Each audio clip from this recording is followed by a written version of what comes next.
അപ്പോൾ എല്ലാവർക്കും ഫുട്ബോളിൻ്റെ ഈസ്റ്റർ ആശംസകൾ. അപ്പോൾ ഈസ്റ്റർ സ്പെഷ്യലായിട്ട് നമ്മൾ ഉണ്ടാക്കാൻ പോകുന്നത് bounty home made bounty chocolates ആണ്. അതുപോലെ തന്നെ ബൗണ്ടിയുടെ തന്നെ ശർക്കരയും കൊണ്ടുള്ളൊരു ബൗണ്ടി ഐറ്റം, പിന്നെ അതുകൂടാതെ തന്നെ വൈൻ ചോക്ലേറ്റ്. അപ്പോൾ ബൗണ്ടിക്കായിട്ട് നമുക്ക് വേണ്ടത് തേങ്ങ ചിരവിയതും ഷുഗറും, അത് 1:3 റേഷ്യോയിലാണ് നമുക്ക് വേണ്ടത്. അപ്പോൾ പഞ്ചസാര കുറച്ച് വെള്ളത്തിലേക്ക് ഇട്ട് ബോയിൽ ചെയ്ത് ഷുഗർ സിറപ്പാക്കി അതിലേക്ക് തേങ്ങ ഇട്ടിട്ട് അത്യാവശ്യം വഴറ്റിയെടുക്കുക. പിന്നെ ജാഗറി ബൗണ്ടിക്ക് വേണ്ടത് നമ്മുടെ ശർക്കര പാനി, പിന്നെ അതും 1:3 തന്നെയാണ്. അതുപോലെ തന്നെ തേങ്ങ ചിരവിയത് 3 പോർഷൻസ്. അപ്പോൾ ഇതിനെ വേണമെങ്കിൽ ചോക്ലേറ്റ് കോഴിക്കട്ട എന്നും വേണമെങ്കിൽ വിളിക്കാം. ആദ്യത്തെ 2 ഫില്ലിംഗ് റെഡി ആയിട്ടുണ്ട്. ഇനി വേണ്ടത് ചോക്ലേറ്റ് വൈനുള്ള ഫില്ലിംഗ് ആണ്. അതിനായിട്ട് നമുക്കൊരു ഇച്ചിരി ചാമ്പയ്ക്ക വൈൻ എടുക്കാം. അതിലേക്ക് ഹെർഷീസിൻ്റെ അൺസ്വീറ്റൻഡ് കൊക്കോ പൗഡർ ആഡ് ചെയ്തിട്ട് ഒരു നല്ലൊരു കൺസിസ്റ്റൻസിയിലേക്ക് എത്തിക്കുക. പിന്നെ നിങ്ങളുടെ താല്പര്യത്തിനനുസരിച്ചിട്ട് ആവശ്യത്തിന് പഞ്ചസാരയും ആഡ് ചെയ്യുക. അപ്പോൾ ഇങ്ങനെയാണ് അതിൻ്റെ ഒരു ഫില്ലിങ്ങിൻ്റെ കൺസിസ്റ്റൻസി വരുന്നത്. അടുത്തതായിട്ട് നമുക്ക് ഉണ്ടാക്കേണ്ടത് കൊക്കോ ഡൗ ആണ്, അല്ലെങ്കിൽ നമുക്ക് കൊക്കോ ചങ്ക്സ് എന്നും വിളിക്കാം. അതിന് വേണ്ടിയിട്ട് നമ്മളൊരു 350 ml പാലെടുക്കുക. അതുപോലെ തന്നെ ഒരു ചെറിയ പോർഷൻ ഓഫ് പാൽ മാറ്റി വെച്ചിട്ട് അതിലേക്ക് നമ്മൾ 2 ടേബിൾ സ്പൂൺ കൊക്കോ പൗഡർ ഇട്ട് അത് നന്നായിട്ട് എന്ന് വെച്ച് കഴിഞ്ഞാൽ കട്ട പിടിക്കാതെ നന്നായിട്ട് ഉടച്ചെടുക്കുക. അതുപോലെ തന്നെ 2 ടേബിൾ സ്പൂൺ പഞ്ചസാര പാലിലേക്ക് ചേർത്തിട്ട് ബോയിൽ ചെയ്യുക. എന്നിട്ട് ആ ബോയിൽ ചെയ്ത് തുടങ്ങുമ്പോൾ തന്നെ നമുക്ക് നമ്മുടെ കൊക്കോ പൗഡർ പാൽ മിക്സ് അത് അങ്ങോട്ട് ആഡ് ചെയ്ത് കൊടുക്കാം.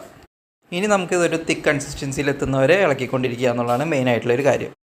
ഇപ്പോൾ അടി പിടിക്കാതിരിക്കാനായിട്ട് നമ്മളിവിടെ യൂസ് ചെയ്തിരിക്കുന്നത് നോൺ സ്റ്റിക്ക് യൂട്ടൻസിലാണ്. അപ്പോൾ ഫൈനലി നമ്മുടെ കൊക്കോ ചങ്ക്സ് റെഡി ആയിട്ടുണ്ട്.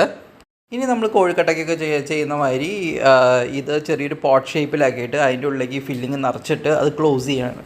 അപ്പോൾ നമ്മൾ ഇന്നിപ്പോൾ ഇവിടെ ഒരു 5 eggs ജാഗറി കോക്കനട്ട് ഫില്ലിങ് വെച്ചിട്ട് ഉണ്ടാക്കിയിട്ടുണ്ട്. 5 എണ്ണം ഷുഗർ കോക്കനട്ട് ഫില്ലിങ് വെച്ചിട്ട് ഉണ്ടാക്കിയിട്ടുണ്ട്. പിന്നെ 3 എണ്ണം ചോക്ലേറ്റ് വൈൻ എഗ്സ് ഉണ്ടാക്കിയിട്ടുണ്ട്.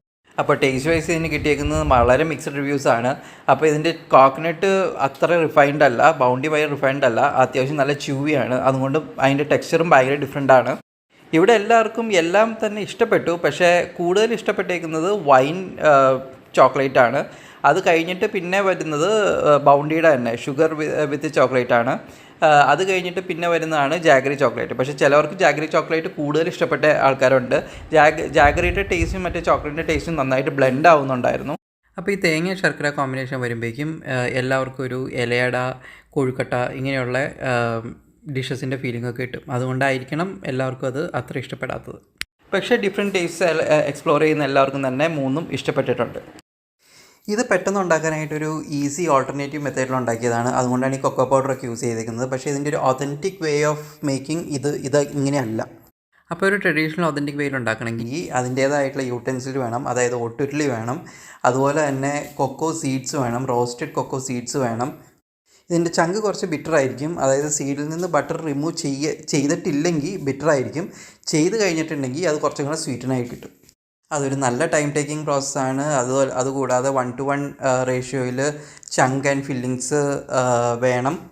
അതുപോലെ തന്നെ പാലെടുക്കുമ്പോൾ നാച്ചുറലായിട്ടുള്ള പശുവും പാൽ തന്നെ യൂസ് ചെയ്യുക, മറ്റേ കൊഴുപ്പൊന്നും മാറ്റാത്തത്. പിന്നെ വേറെ റെഗുലേറ്റേഴ്സ്, പ്രിസർവേറ്റീവ്സ് ഒന്നും തന്നെ ആഡ് ചെയ്യരുത്. ഇതൊരു 5 ദിവസമൊക്കെ നിൽക്കുള്ളൂ. അപ്പോൾ 5ാമത്തെ ദിവസമൊക്കെ ഫ്രിഡ്ജിൽ വെച്ചേക്കുമ്പോഴേക്കും ഒരു ചെറിയൊരു പുളിപ്പൊക്കെ ഉണ്ടാവും. നമ്മുടെ ഒരു Hershey's Kisses special edition yogurt filling ഉള്ള സ്പെഷ്യൽ എഡിഷൻ്റെ ഒക്കെ ഒരു ടേസ്റ്റ് ആയിരിക്കും വരുന്നത്. അത് വേറെ ഒന്നുമല്ല, പാല് പുളിക്കുന്നതാണ്. ഷുഗർ അല്ലാതെ വേറെ കെമിക്കൽസ് ഒന്നും ഇല്ലാത്തത് കാരണം തന്നെ കുട്ടികൾക്ക് വളരെ ബെറ്റർ ആയിരിക്കും. വാങ്ങിക്കുന്ന ചോക്ലേറ്റ്സിനേക്കാൾ എന്തുകൊണ്ടും ഇത് ബെറ്റർ ആയിരിക്കും. അപ്പോൾ ഇന്നിപ്പോൾ ഈസ്റ്റർ ആയിട്ട് 3 കോമ്പിനേഷൻസാണ് നമ്മൾ ട്രൈ ചെയ്തേക്കുന്നത്. അതുപോലെ തന്നെ ഒരു 15 കോമ്പിനേഷൻസ് വേറെ ഉണ്ട്. അപ്പോൾ നിങ്ങൾക്ക് ആ ഒതൻറ്റിക്കായിട്ട് എങ്ങനെയാണ് ഇത് മേക്ക് ചെയ്യണതെന്ന് അറിയാൻ താല്പര്യമുണ്ടെങ്കിൽ നമ്മുടെ കമൻറ്റിൽ എഴുതി അറിയിക്കുക. നമ്മളത് സമയം കിട്ടുന്നതിനനുസരിച്ചിട്ട് അതിൻ്റെ വീഡിയോ ചെയ്തിടുന്നതായിരിക്കും. അപ്പോൾ ഈ വീഡിയോ എല്ലാവർക്കും ഇഷ്ടപ്പെട്ടിട്ടുണ്ടെങ്കിൽ ലൈക്ക് ചെയ്യുക, നിങ്ങളുടെ ഫ്രണ്ട്സുമായിട്ട് ഷെയർ ചെയ്യുക. താങ്ക്